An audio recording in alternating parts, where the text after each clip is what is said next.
J'ai réalisé au cours de ma vie que la valeur de qui je suis n'est pas déterminée par ce que les gens pensent de moi. Et mon bonheur ne se situe pas dans le matérialisme. Peu importe où je vais, j'essaye toujours d'apporter ma vision et de partager mes rêves. Je ne sais pas qui vous êtes, et je ne sais pas ce que vous traversez.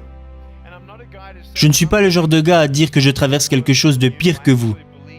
Parce que je crois qu'il est bien pire de vivre dans un foyer brisé que de n'avoir ni bras ni jambes. Quand les docteurs m'ont vu, ils ne pensaient pas que je serais en mesure de marcher. Et quand j'ai réalisé que j'étais différent des autres, je savais que je n'avais ni bras ni jambes, mais c'était plutôt la peur de rester seul qui m'effrayait le plus. Je rentrais à la maison chaque jour après avoir été moqué et raillé, sans savoir ce que l'avenir allait me réserver.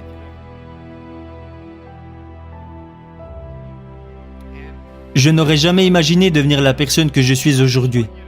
Je veux juste que vous preniez conscience au fond de votre cœur que parfois la négativité prendra le dessus. Parfois la peur vous empêchera d'essayer ou de recommencer.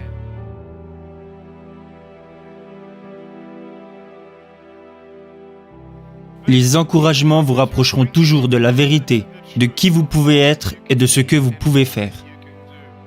Mais les découragements, eux, vous éloigneront de tout ça. Vous savez, je n'avais aucun espoir à mon propre avenir. Mes parents croyaient en Dieu, mais moi non, car je ne comprenais pas pourquoi ils m'avaient donné moins que les autres. Alors pendant de nombreuses années, je ne comprenais pas que je pouvais avoir ni main, ni pied et devenir malgré tout un miracle pour quelqu'un. Et que si j'étais capable d'envoyer ne serait-ce qu'une personne au paradis, alors tout ceci prenait un sens.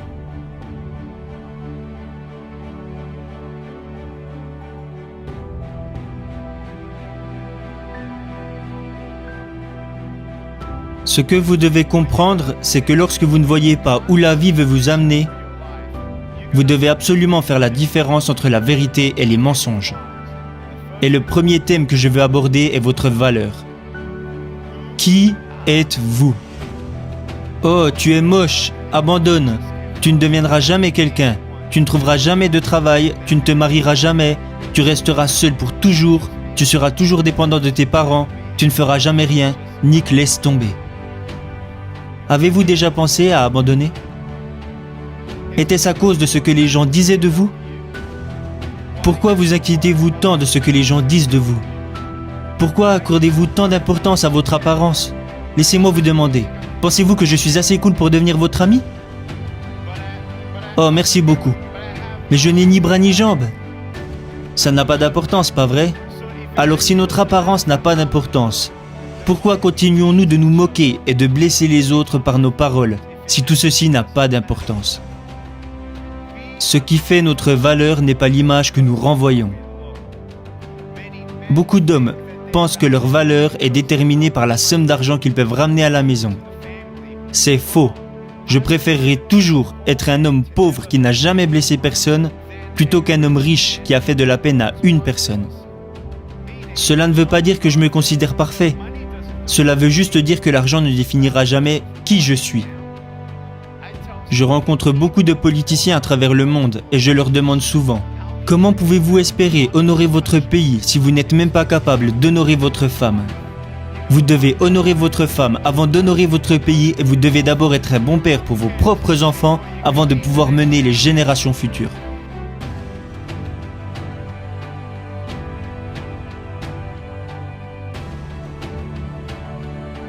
La famille, c'est si important. Je remercie la mienne qui m'a toujours encouragé. Ma mère et mon père m'habillaient et me brossaient les dents quand j'étais enfant. Ok Nick, tu es prêt pour aller à l'école? Oui maman. Est-ce que tu vas faire de ton mieux? Oui maman. Ne te soucie pas de ce que les autres disent. Tu es juste spécial. Et moi je me répétais, je suis juste spécial. Je ne voulais pas être spécial, je voulais juste être normal. Alors toute cette violence et tous ces mensonges grandissant dans ma tête et dans mon cœur m'ont amené petit à petit à entrer en dépression. À l'âge de 8 ans, je suis entré en dépression et à l'âge de 10 ans, j'ai tenté de mettre fin à mes jours. Imaginez tout ce que j'aurais manqué.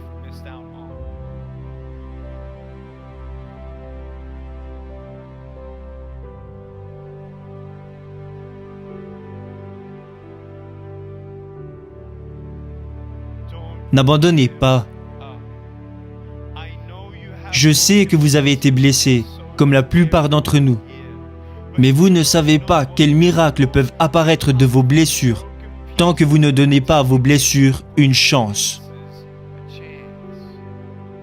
Je veux que vous vous donniez une chance. N'abandonnez pas, rêvez grand, aimez-vous de manière humble, aimez les autres et prenez conscience de ceci. Vous ne savez pas ce qui se trouve au coin de la rue jusqu'à ce que vous alliez au coin de la rue. Si Thomas Edison n'avait fait que 9999 essais, il n'aurait jamais découvert l'ampoule électrique. S'il n'avait fait que 9999 essais, nous n'aurions peut-être pas d'ampoule électrique aujourd'hui. Mais il a continué. Quelqu'un lui a demandé un jour « Hé Tom, qu'est-ce que ça te fait d'avoir échoué 9999 fois ?» Il lui a répondu « Je n'ai pas échoué 9999 fois. J'ai juste découvert 9999 façons de ne pas faire une ampoule électrique. » L'échec entraîne l'éducation. Et ce n'est pas que je n'ai jamais pleuré, ce n'est pas que je n'ai plus peur, mais je préfère traverser la vie en avançant un pas à la fois, un pas à la fois, un pas à la fois, en étant reconnaissant pour ce que j'ai.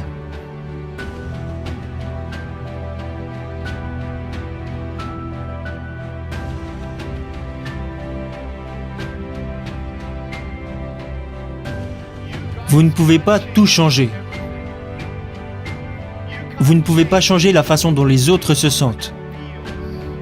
Vous ne pouvez pas faire disparaître les regrets, la culpabilité. Vous ne pouvez pas faire disparaître la peur. Vous pouvez encourager les gens, vous pouvez les supporter, les écouter. Vous pouvez être à leur côté, mais vous ne pouvez pas les changer. Vous pouvez prier pour eux, mais vous ne pouvez pas les changer. Je veux que vous preniez conscience qu'il arrive parfois que nous essayons de changer quelque chose qu'il est impossible de changer. J'aimerais pouvoir changer ma situation, mais c'est impossible. Alors si je ne peux pas changer mon corps, je dois changer ce que j'ai dans le cœur et dans la tête. Et essayer de trouver quelque chose que je peux faire au lieu de me lamenter sur ce que je ne peux pas faire. J'ai réalisé au cours de ma vie que la valeur de qui je suis n'est pas déterminée par ce que les gens pensent de moi. Et mon bonheur ne se situe pas dans le matérialisme. Si vous me donnez tout l'argent que vous avez et tout l'argent que vos parents ont sur leur compte bancaire, disons que ça représente 1 million de dollars, disons même que ça représente 1 trillion de dollars, peu importe la somme que ça représente, disons que tout votre argent atterrit sur mon compte bancaire. Oh, j'aime cette histoire. Mais si tout à coup mon fils meurt ce soir, juste parce que... Est-ce que l'argent peut vraiment vous rendre heureux? Est-ce que l'argent peut réparer votre mariage? Est-ce que l'argent peut rendre vos enfants heureux? Non. La drogue, le sexe, l'alcool, le porno. Si vous placez votre bonheur dans ce genre de choses, alors votre bonheur sera de courte durée.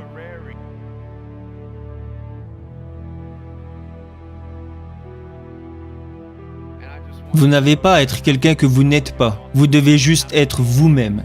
Soyez la meilleure personne que vous pouvez être. Alors ma question ce soir est, est-ce que vous vous aimez? Si vous viviez maintenant les 15 dernières secondes de votre vie,